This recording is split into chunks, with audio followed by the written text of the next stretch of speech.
Okay. All right. This always messes me up.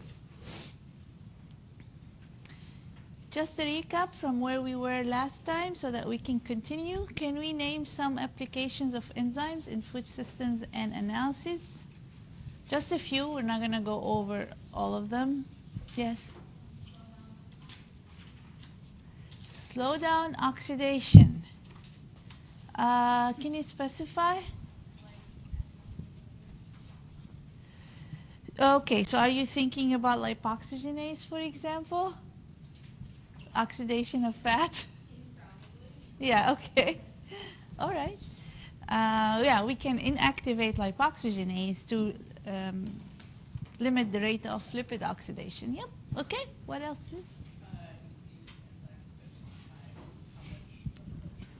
In analysis, we use enzymes quite a bit for quantification of some components, such as glucose, for example. What else? Good. What? Waste management, preparatory steps, where we do that for fiber analysis, for example. We hydrolyze starch, hydrolyze protein, so that we can get them out, so we can analyze for fiber. And there's so many different applications as well. Just keep in mind that this could be a common question, that to list some applications for use of enzymes. Okay, what is Km?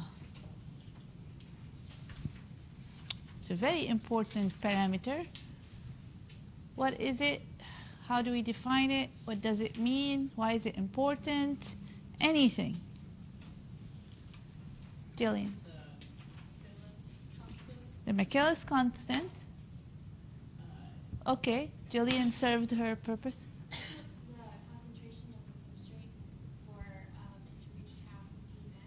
Exactly, the concentration of the substrate to reach half of Vmax. How is that important? Why is that important? What does this tell us?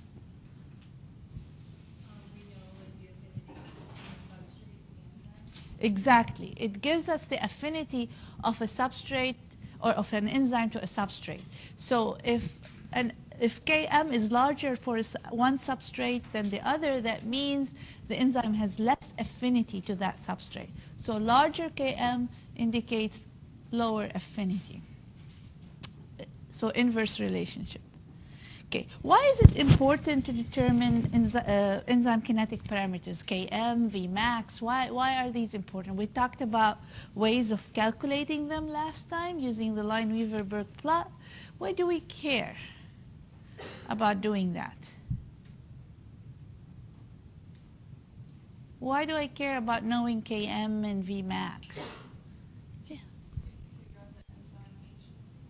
We can Exactly. So figuring out enzyme efficiency, figuring out how do I set my enzyme reaction. How much substrate do I need? Okay, do I want to saturate my enzyme? So I need to know the Km so that I know how much to put in there. So yes, so that I can set up my enzymatic reaction, whether for analysis or for preparation or for production, such as using rennet in cheese production, for example. I really need to know the rennet efficiency so that I can set up. In industry, you want to use the minimum amount of enzyme possible to reduce cost. So if I know my parameters for the enzyme, I would be able to set up my process. Okay, it's good.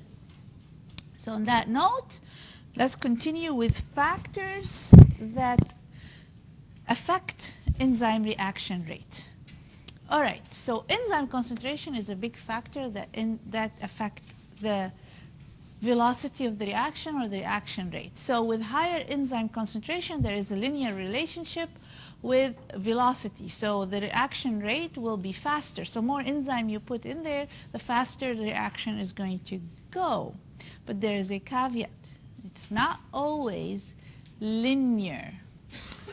So look at these different lines. So you have 1, 2, 3, 4. That means you have enzyme concentration 1, enzyme concentration 2, higher enzyme concentration 3, and even higher enzyme concentration at 4. Here's time, and here's product. So with more time, you are getting obviously more product. And with higher enzyme concentration, you have steeper slope. And the slope represents the rate of the reaction or the velocity of the reaction. Okay, but we are noticing something is happening. If we look at time A, let's say this is 10 minutes of the reaction time. At 1, it's still good and linear. At 2, same. If you look at 3 and 4, this is the predicted linearity and this is the actual. So the product is plateauing. Why do you think? What do you think is happening here?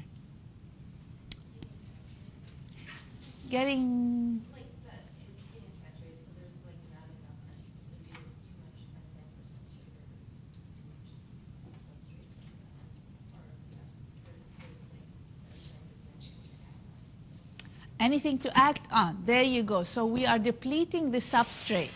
So we are depleting the substrate, so we're no longer getting linear with production of product over time. So I really have to select. Here's when you design an enzymatic reaction.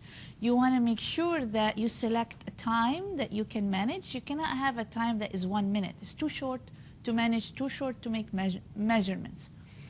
So, and you don't want to choose a very high concentration of an enzyme, then your prediction will be off. You can't do that prediction anymore. So you want to go, okay, I'm going to choose time 10 minutes. It's good for my reaction. I can control things. And I'm going to choose concentration 2 because it's still higher than 1, faster, and at the same time maintains linearity at that time point. So selection of enzyme concentration, it's not always the more the better. It is dependent on how much substrate you have and the depletion of substrate.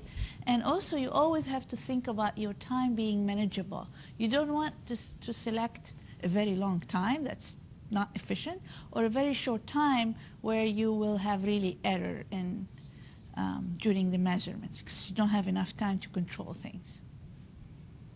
Okay. Another important factor, okay, again, this is common question that list factors, and not only list factors that impact an enzyme reaction, but also to understand how these factors impact these reactions. Okay, effect of temperature. So, you know, the kinetic of the reaction becomes better with heat. So as you increase temperature, you have better movements, better reaction, you enhance the activity of your enzyme. But remember, enzymes are proteins, right? So at a certain temperature, you're going to start denaturing that enzyme because it's a protein. So once the enzyme is denatured, reaction rate is going to drop significantly. So that's why there is a temperature, optimum temperature for each enzyme, and that is different from one enzyme to another, depending on the thermal stability of that enzyme. So not all of them have the same optimum temperature. That's why I don't have anything here on the x-axis in terms of numbers. So it really differs from one enzyme to the other. So with higher temperature, I increase the rate. I reach an optimum. Beyond that, the protein, which is the enzyme, start denaturing, and we drop in activity. Okay, pH. There is also for every enzyme, there is a pH optimum pH, and there is pH stability, which are two related but different. Okay, pH optimum. This is, let's say, for enzyme X, it has a highest activity at pH 6. But that doesn't mean that all of the enzymes have the same pH optimum. So the pH optimum, it's because the enzyme has specific sites where the substrate binds to it. So the ionization of that site is very important for interaction with the substrate. That's why pH is important, because when you change the pH, it's a protein. Enzyme is a protein. So the ionization state of the active site will be different. So you need to select the pH where you have the optimum ionization where your substrate will bind. So what's then the difference between stability and pH optimum? Stability depends when the actual enzyme denatures. So your system can be at pH 3, for example, trypsin. pH 3 is still active. You did not denature it. Once you bring it to its optimum around 7, 7.5, it's going to function again. But if you bring the pH to 2 or pH 10, you're going to denature it. So even if you adjust the pH after that, the enzyme is no longer, you just ruined it basically.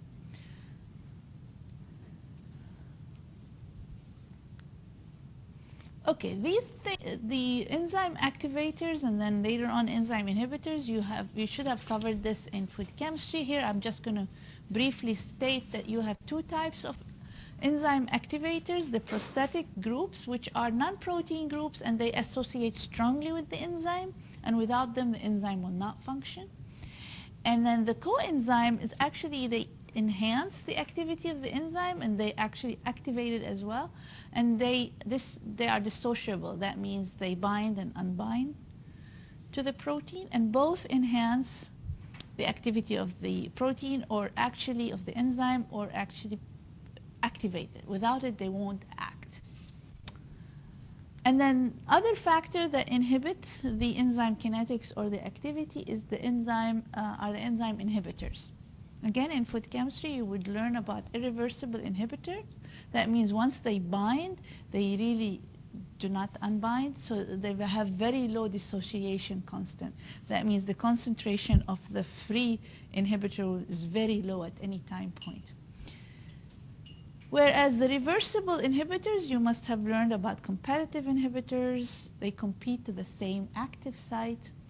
Non-competitive inhibitors, they bind at a different site on the enzyme, and then they change the active site. Once they bound to the enzyme, the substrate can't bind anymore. And the uncompetitive inhibitors, that means they bind to the ES complex. So once the enzyme and the substrate are bound, the inhibitor binds and changes the kinetic of the reaction or mechanism, and then no longer products are produced. So I don't expect you to know in this class the details of these, but I expect you to know that there are two types, and then they impact the reaction rate.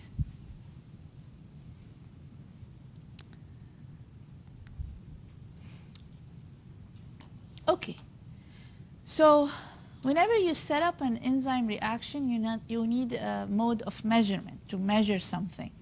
So to measure the reaction rate or the progression of the reaction or production of a product, you have different means of doing so: absorption, spectroscopy, or fluorescence. So you can do either to measure absorption of a product, or fluorescence of a product, or a reactant.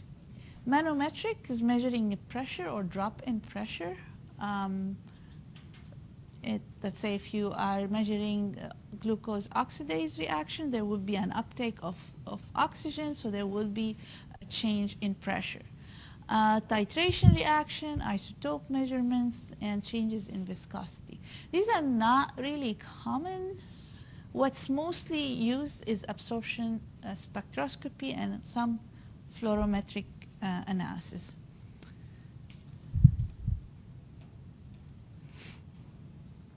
We talked about coupled reactions before, and oftentimes enzymatic reactions, to make a measurement, to get to a measurement, you have coupled reaction. That means you need two steps or two reactions to occur for you to get a measurement and determine either the activity of the enzyme or the concentration of the constituent.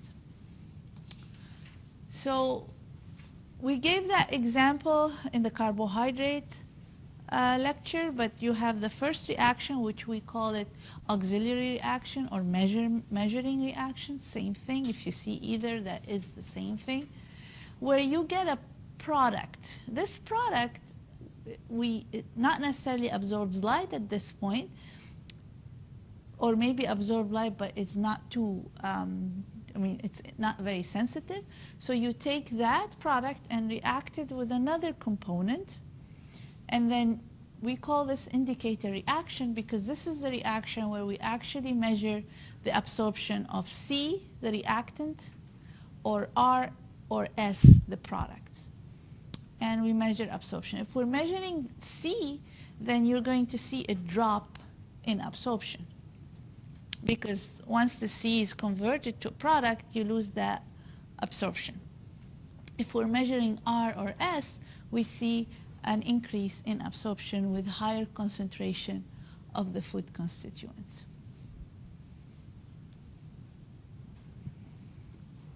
Okay.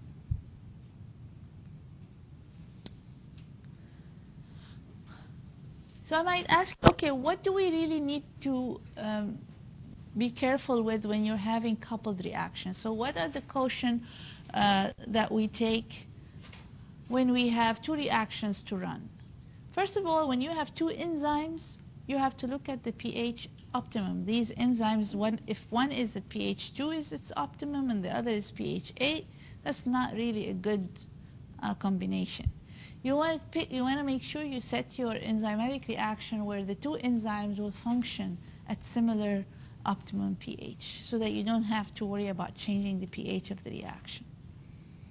The other thing that you want to consider is that E2 is not rate limiting, meaning the indicating reaction should proceed faster, at a faster rate than the measuring reaction. You don't want this to be the limiting factor, because as soon as P1 is produced, you want to make sure that this reaction goes forward at a higher speed so that you can get measurements and you don't have the delay.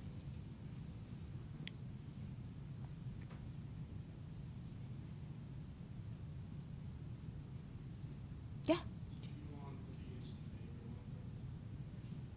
one? Huh? Do you want the pH to favor one of the reactions? Not really. You want to make sure that the pH is efficient for both. So you want to choose enzymes that both have good activity at pH 7. So then you don't have to worry about changing the pH in the middle of the reaction. Okay. Good question though. All right. So here's an example of a coupled reaction. Again, this is an example for measuring glucose. So here in this case, we measure the glucose activity using two enzymes, glucose oxidase and peroxidase. So in glucose oxidase, so you take the glucose and you oxidize the glucose. And by doing so, we're generating a peroxide. So the peroxide is the product that will be used in the next equation, which is an oxidizing agent. So peroxide is going to oxidize a dye with an enzyme peroxidase and produce an oxidized dye that is colored, and that's what we're measuring. So the dye produced, it's one of the products, this is what we're measuring. So with higher glucose concentration, we have higher amount of oxidized dye, more intense color, more absorption.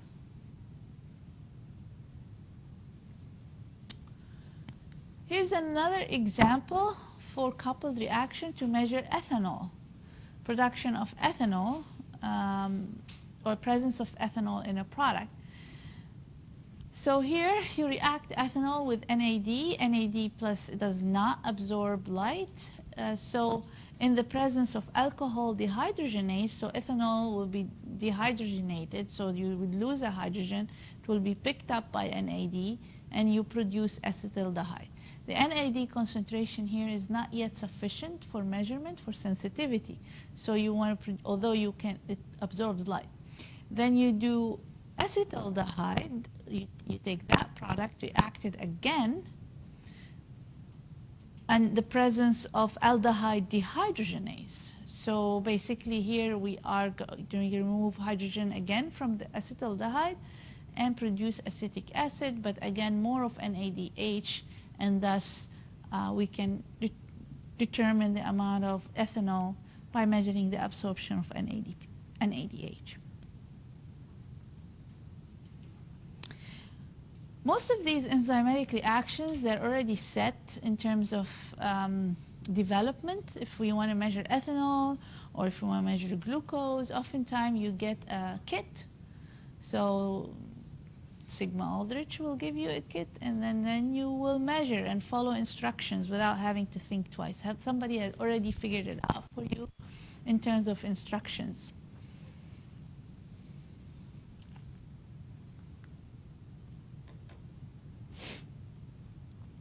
Just to remind you that if we mentioned this a little bit last time, if you want to measure a constituents using an enzyme reaction, that means you want to measure the amount of the substrate, you want to make sure that your concentration of S is much less than Km. So therefore, you need to know the Km to know how much substrate you can have in the reaction. So is this first order with respect to substrate or zero order with respect to substrate?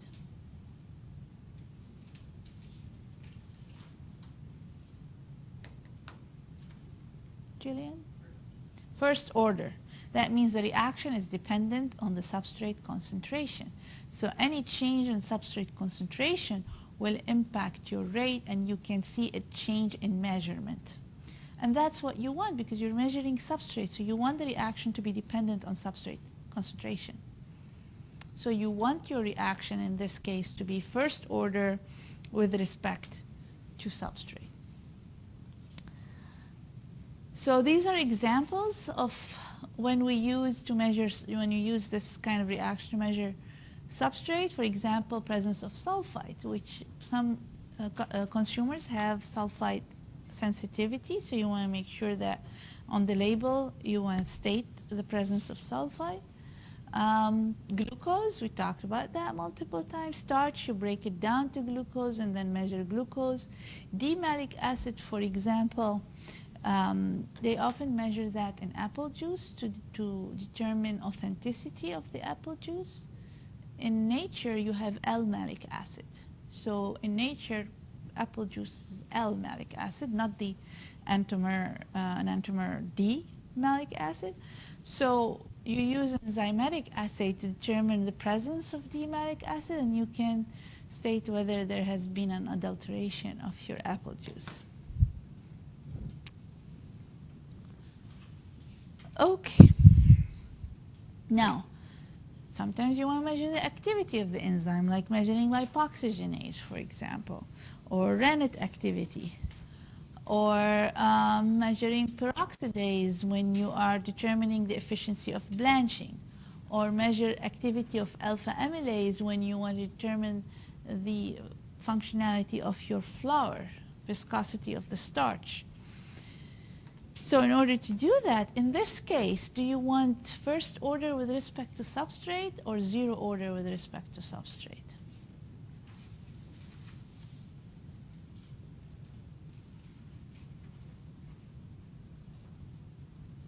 What do you think, Ali?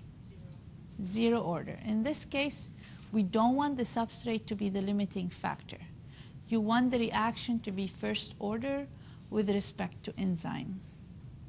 Why? Because any change in enzyme concentration, you want to measure that because you're looking after enzyme concentration. So you want the reaction to be dependent on the enzyme concentration. In order for the assay to be dependent on enzyme concentration, you want to make sure that you have saturation of substrate. That means you have enough abundant substrate that will not limit your reaction.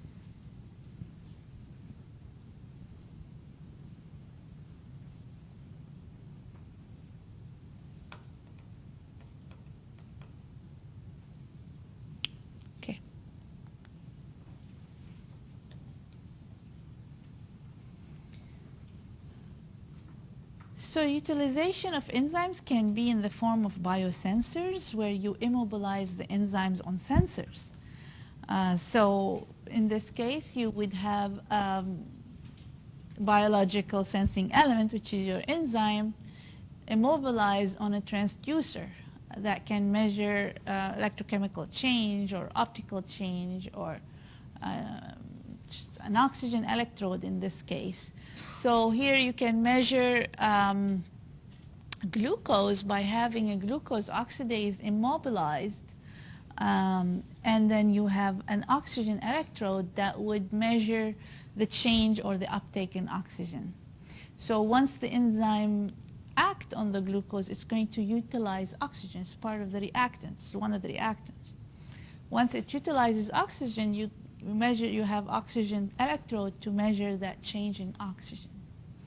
Another example that is commonly used as a qualitative determination of the presence of a pesticide, it can detect and quantitate actually the presence of pesticide, this particular pesticide, or organophosphorus pesticide, which inhibit urease enzyme. So this is how it inhibits or it kills insects, by inhibiting a needed enzyme so that insects or pests are killed. So you will have urease as an immobilized enzyme, and then you would determine if there is pesticide if you see a change in the reading. Okay. If there is this, the pesticide is present, urease will not function basically. Okay, so here we talked about this last time. There are just some examples where we use enzymes as quality control. So what did we say last time alkaline phosphatase measurement is used for? Alkaline phosphatase.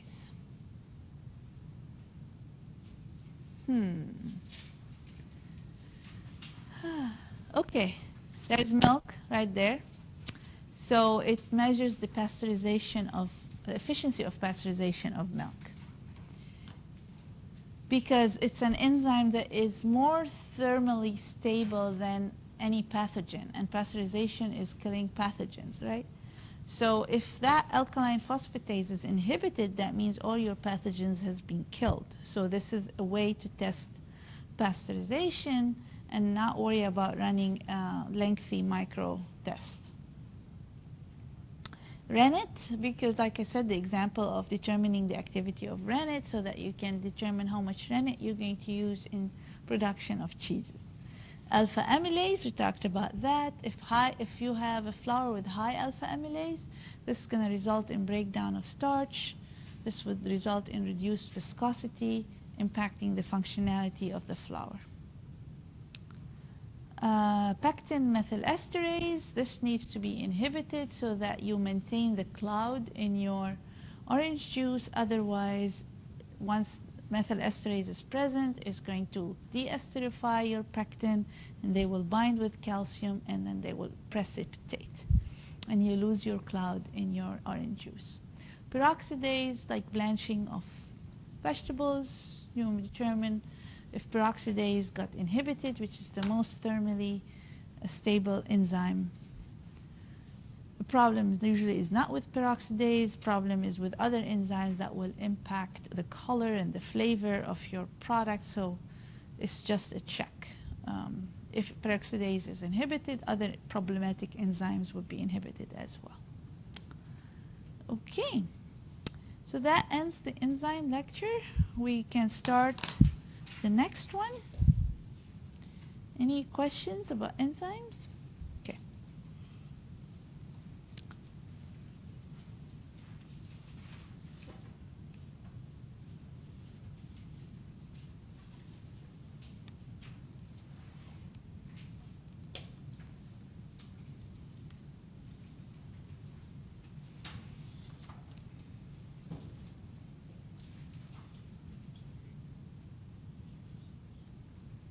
Okay, so next week in lab, you're going to have, that means after Thanksgiving, we're going to have a fat characterization lab, which I consider a fun lab. We learn a lot from it.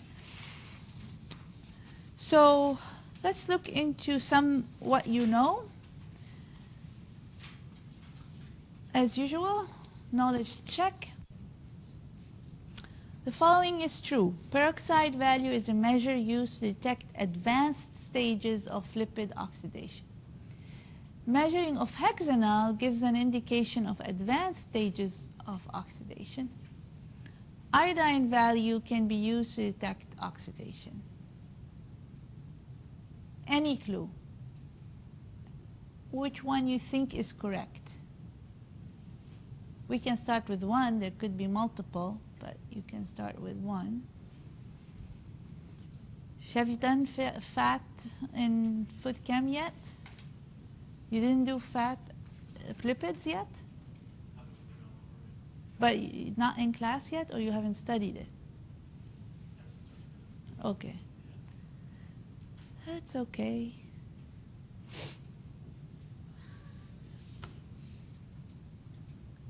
Nobody can tell me if there's, okay. You're going to guess A and C? Half correct. Zach? It can't be A and B, Zach. It's one or the other. Well, you said half correct, so I guess C was. It's half correct, okay.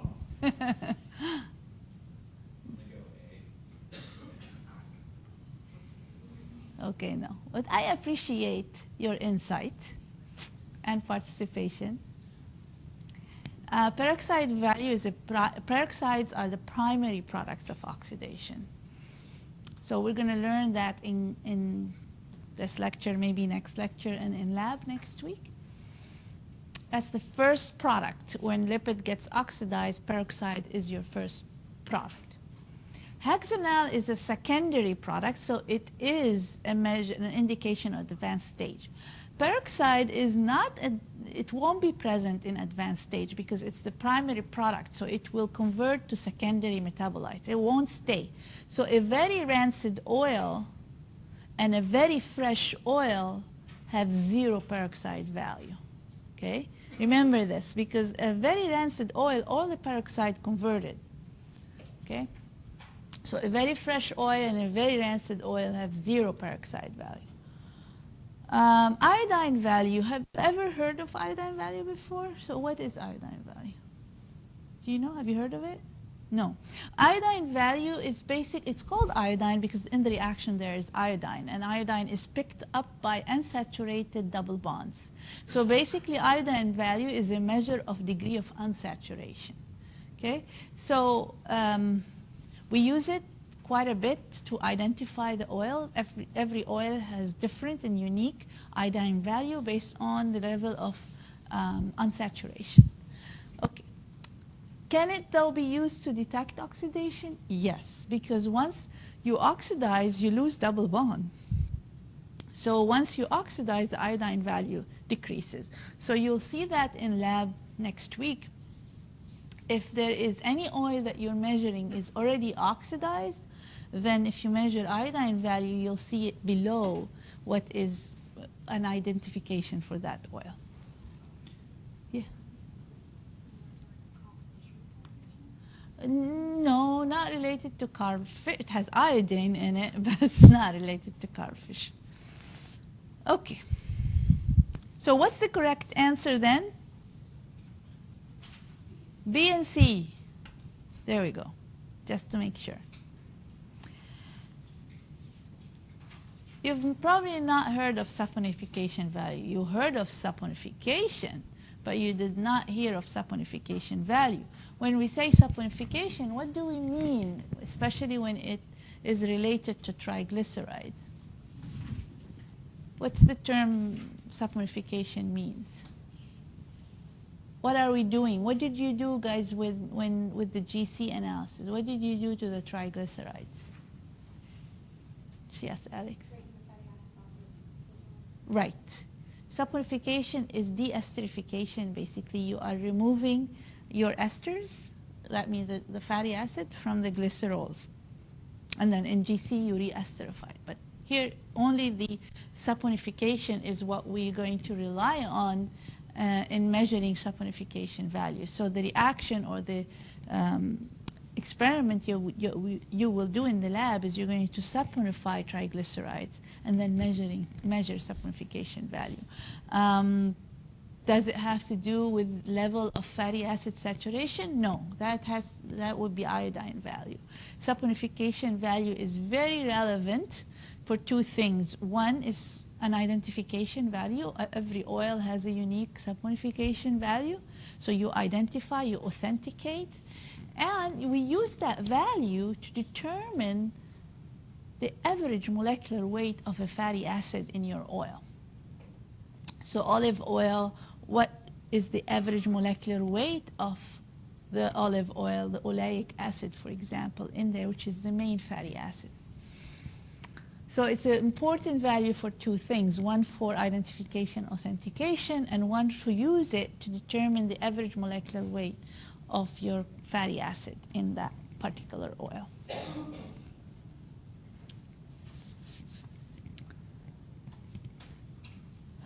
What is the importance of fat characterization? Nico. You know what types of fats you have for your nutrition label? Know what types we have for nutrition label. What types do we have on our nutrition label? What types do we have on our nutrition label, Zach? Total fat, sat fat, trans fat, I don't care about total, but yes, trans fat, sat fat. polyunsaturated, and monounsaturated. I don't think we have mono on the label, do we? On some, if they obtain them, we'll have on Huh, okay. Nathan, what did you want to say? there. Shelf life. Shelf life. Yes. How so shelf life? When we determine peroxide value or hexanal or the malonylaldehyde, which is a secondary metabolite, or we can do something we call induction period, determine the induction period. We'll talk about it in more detail next time. But just briefly, what is an induction period? Why did I go past here? Okay. What is an induction period is basically determining how long the oil will go before the onset of oxidation.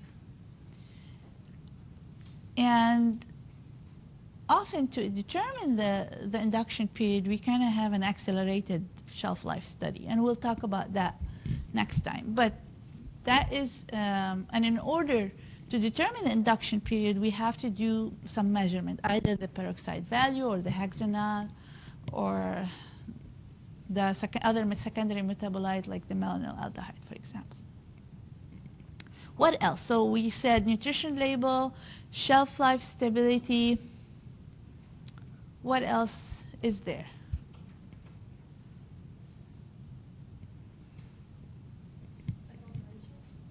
Adulteration, yes, perfect. I don't have it among my list, but yes. Because once you determine, look at the saponification value and you look at the iodine value and you know your oil is fresh, you would go, okay, it's off. It's not what it's supposed to be. Then that could be something to look into further and do fatty acid analysis. Good. But there's also processing effects. You know, you produce sometimes hydrogenated oil, right? You want to make sure that your hydrogenation process was complete. So you don't want to produce trans fat because incomplete hydrogenation process might result in trans fat production. So one way to determine whether your hydrogenation process was good or complete is to determine iodine value before and after hydrogenation. So you would determine your iodine value, you hydrogenate, then you measure iodine value. If there's all saturated, then your iodine value will be 0 or close to 0, then you're good. That's one thing. Have you heard of, let's see what the term is. You have crude oil and refined oil, right? Have you heard the difference between crude oil and refined oil? Do you do that in any of your classes in processing? No? You don't learn about oil refinement in processing or any other class? What? Okay, so there is a mention of it.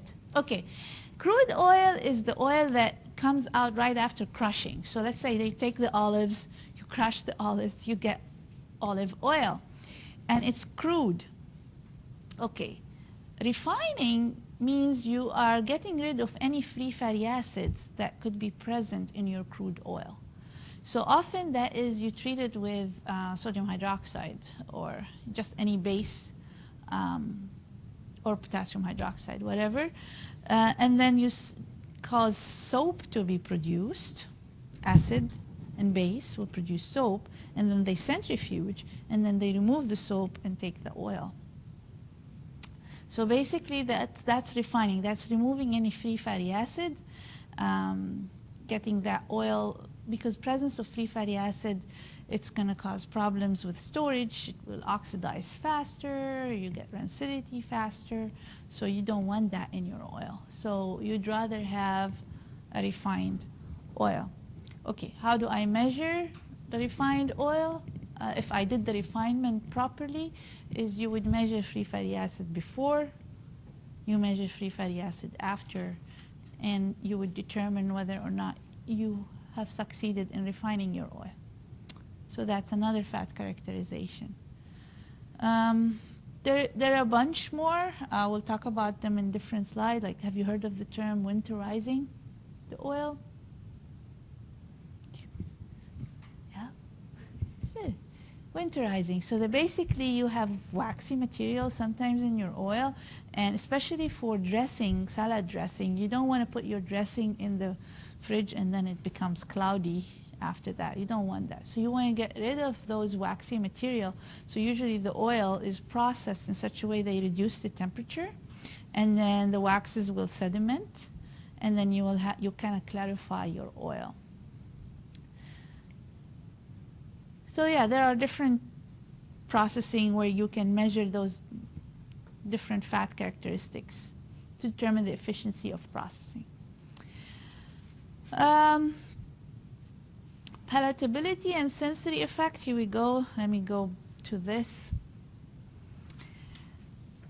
So, you know, spreadability of your hydrogenated fat, measuring the texture of it, the melting point, the solid fat index, all of this physical measurements for the texture of the fat. Safety, because if the fat is oxidized, for instance, you produce malonyl-dialdehyde. These are toxic, so they are mutagenic, and they also block arteries. They can form fatty layers and block arteries. So safety is important measure.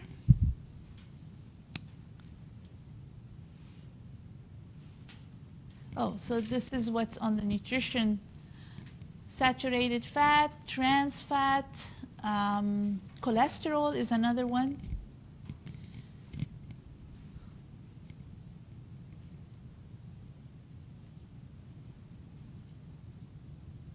So here's diving more into what I said. So saturated versus unsaturated, trans fat, cholesterol, we talked about shelf life. So there is the oxidative rancidity and there's the hydrolytic rancidity as well. Sometimes you have, so oxidative rancidity is measured by peroxide and secondary metabolite hexanal or thiobarbituric acid assay, which you do in chemical reactions to measure malonylaldehydes specifically. But there is hydrolytic rancidity. Sometimes you do have lipase, which is endogenous in food, some food products, and they might cause the breakdown of lipids. So the breakdown of lipids or triglyceride will give you free fatty acids. So measuring free fatty acid is a direct measure of rancidity, hydrolytic rancidity specifically. So measuring free fatty acid is done to test the refinement of the oil, that's one thing, but also it can be done over shelf life to determine if you have hydrolytic rancidity as well.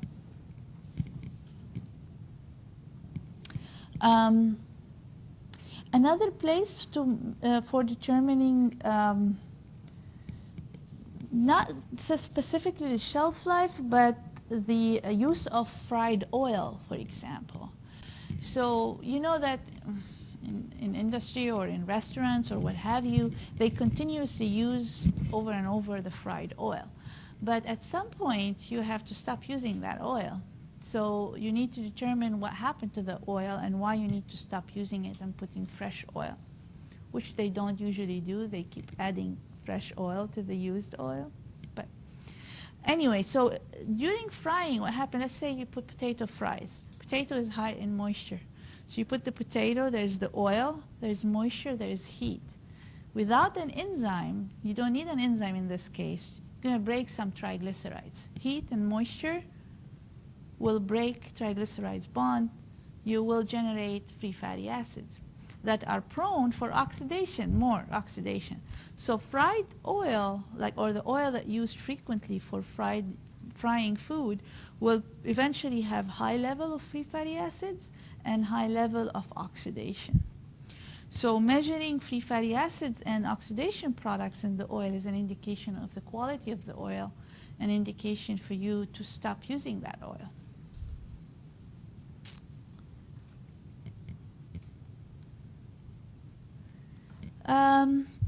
Development of food ingredients composed of lipids. So in this case, it's olestra. Olestra is basically sucrose with 6 to 8 fatty acid. It gives you the texture of a fat and probably some flavor, but it's not digestible. So you cannot really digest it and get calories out of it. Or other ingredients that don't necessarily contribute to 9 calories per gram, short and medium chain triglycerides don't necessarily get 9. You might get 6 or 7 out of them. I don't know. Okay. So the processing effects we talked about is production of trans fat. So maybe if I ask you if you are producing hydrogenated oil, what 2 tests will you do for your hydrogenated oil?